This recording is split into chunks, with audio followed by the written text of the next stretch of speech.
దాసామి మరి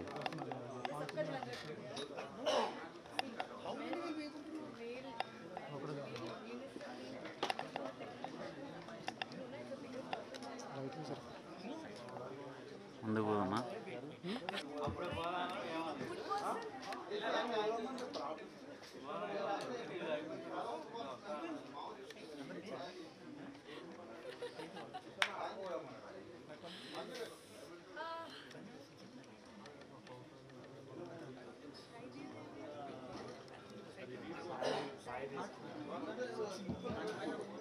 ఓకే, ఇప్పుడు మనందరం ఇప్పటి వరకు శ్రీనివాస్ రెడ్డి అంతే అద్భుతంగా వాళ్ళు రిసీవ్ చేసుకుంటున్నప్పుడు చాలా చాలా సాటిస్ఫైయింగ్ గా ఉంటుంది.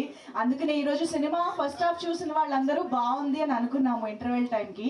సెకండ్ హాఫ్ చూసిన తర్వాత అరే సినిమా సూపర్ ఉంది అని అనుకుంటున్నాం అనమాట. ఆ రేంజ్ లో ఒక ఫన్ ఫిల్డ్ క్రైమ్ థ్రిల్లర్ ని కంప్లీట్